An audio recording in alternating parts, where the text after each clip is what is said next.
16 қазанға арналған жолды жорамал. Тоқты, жағымды күн. Егер өміріңіздегі жағдайларды өзгерту үшін алғашқы қадам жасап, бар күшіңізді сала білсеңіз, жас өзгерістер енгізе аласыз. Дұрыс шешімдер, сыпайы қарым-қатынас, алдын ала ойластырылған тактика, мұның барлығы айналаңыздағы адамдарды баурап алуға көмектеседі. Сізді бұрындары аса жақсы бағаламаған адамдар ойын өзгертеді. Кез келген кездесулер мен сөйлесулер ойдағыдай өтпек. Бұрындары басыңыз піспеген адамдармен ортақ тіл табу мүмкіндігі бар. Егер жақын адамдарыңызбен араңызда ұрыс болған болса, оны бірге отырып талқылауға болады.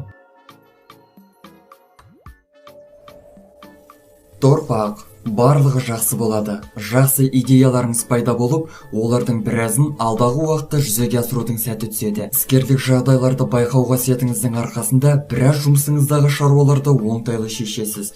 Жетістіктеріңізге көп адамның назарын аудартпауға тырысыңыз. Себебі іші тар адамдар жаныңызда болып, сізге көп кесірін тигізуі мүмкін. Күннің екінші жартысы сөйлесу үшін барынша қолайлы уақыт. Көзқарасы өзіңізге ұқсамайтын адамдардың өзімен де ортақ тіл таба білесіз. Сонымен қатар кішігірім сыйлықтар мен тосын сыйларға ие болуыңыз мүмкін. Егіздер, егер шынымен де жақсы нәтижелерді қанжығаңызға байлағыңыз келсе, көзбояушылық пен сізді адастыратын нәрселерден бойыңызды аулақ ұстаңыз.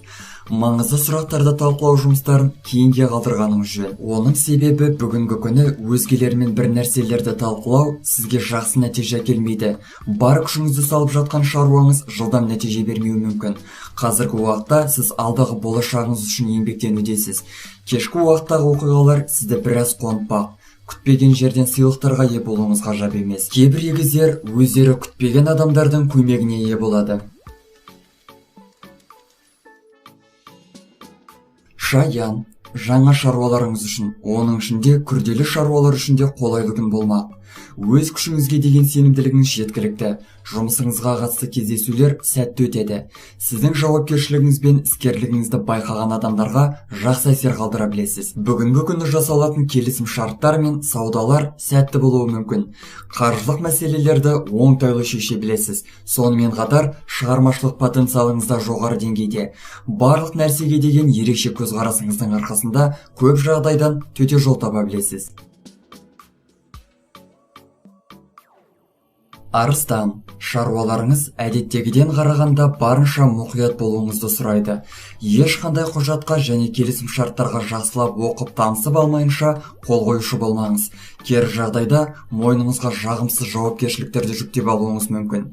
Ерекше жерлерде кездесу өткізіп, маңызды сұрақтардың шешімін табуға болады. Бұл орайда сіздің қызыл тіл шешендігіңіз және өмірлік тәжірибеңіздің рөлі зор болмақ. Сондықтан да үйреншікті тәсілдер мен амалдарды қолдана отырып, барлық мәселелердің оңтайлы шешімін қарастырғаныңыз абзал.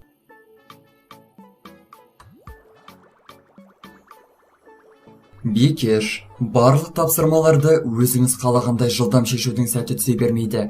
Қалаған нәтижеге жетуге шатасқан жағдайлар мен бойыңыздағы қорқыныш, көп шаруалардағы кешігулер және сіздің шамыңызға тиетін жағымсыз жағдайлар кедергі болады. Бикештер ойындағы артық ойлардан арыла алмау себебінен қателіктерге бой алдырып жатады. Жұмыс жасау барысында үйдегі шаруаларыңыз ойыңызды бөледі. Тұрмыстық мәселелер шығып қалуы мүмкін және оның шешімін тез табу керек болады. Бұл орайда күтпеген шығындарыңыз да шығады. Жақындарыңыздың көмегінің арқасында осындай мәселелерді жылдам шешесіз.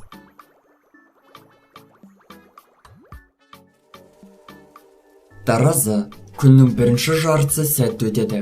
Ойлағаныңызды жүзеге асыруға көмектесетін адамдар табылып, сіз күтпеген адамдардың да көмегіне ие болуыңыз ғажап емес. Сіздің көшбасшылық және ұйымдастыра білу қабілетіңіз сұраныста болады. Соңыңыздан сіздің ақылыңызға сеніп беретін адамдар да көп болмақ.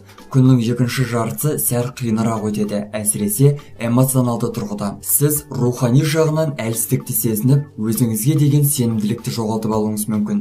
Бұл орайда жақын адамдарыңыздың қолдауына арқа сүйеу керектігін ұмытпаңыз.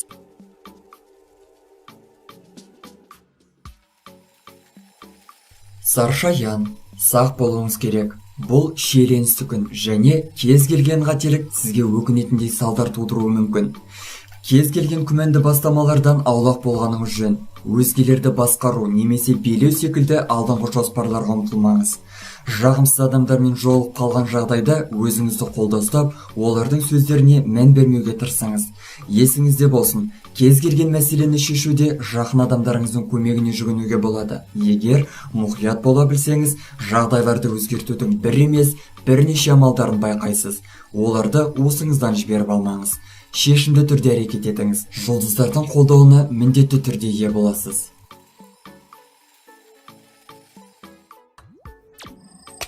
Мерген, күннің бірінші жартысы қазіргі атқару керек шаруалар үшін де, қосымша жұмыстар үшін де қолайлы кезең болмақ. Әсіресе ойлануды, фантазияны қажет ететін шаруалар сізге жеңіл беріледі. Жаңа жобаларды да бастауға болады. Олардың басым бөлігі сәтті шықпақ. Айналаңыздағылармен ортақ тіл табу әдеттегіден қарағанда барынша жеңілірек болады. Адамдарды өз пікіріңізге құлақ асуға шақыра аласыз. Жағымды өзгерістердің күші кешкі уақытқа қарай төмендей бастайды. Көңіл күйіңіз бұзылып, болмашы нәрселерге бола ашулана шығасыз. Жаныңызда рухыңыздың түспеуіне көмектесетін адамдардың болғаны жөн.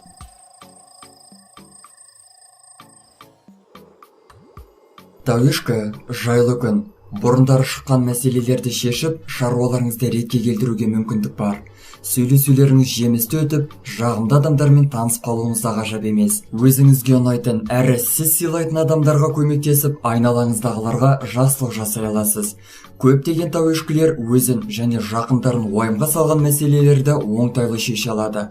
Күннің екінші жартысы сіздің алдыңғы күндері жасаған еңбегіңіздің жемісін әкелмек, яғни ақша немесе сыйлық алуыңыз мүмкін.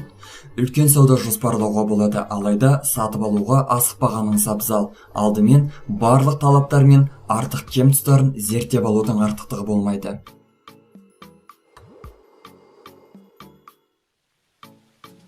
Су қойғыш, күннің бірінші жартысы жағымды әрі қызықты өтеді.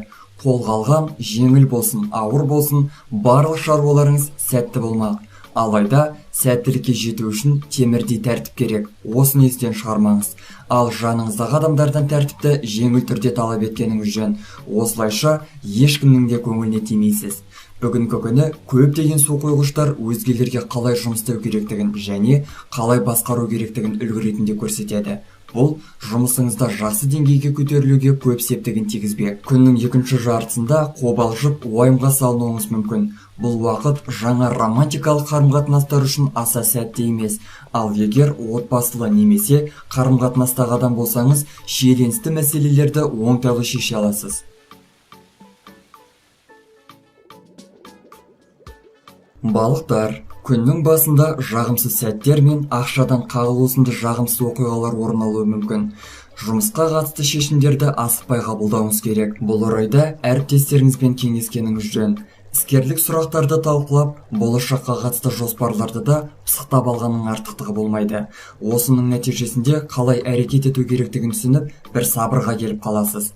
Күннің екінші жартысы тыныш өтеді. Бұрындары қолыңыз жетпей жүрген шаруаларды атқарып, кейбір істеріңізде тәртіп жұмыстарын жүргізе аласыз. Кешкі уақытқа қарай қызықты идеяларыңыз пайда болады, ал оларды жүзеге асыруды кейінге қалдырудың қажеті жоқ. Достар, біздің каналға жазылып, лайк басуды ұмытпаңыздар. Келесі шығарылымдар тек қана сіздер үшін.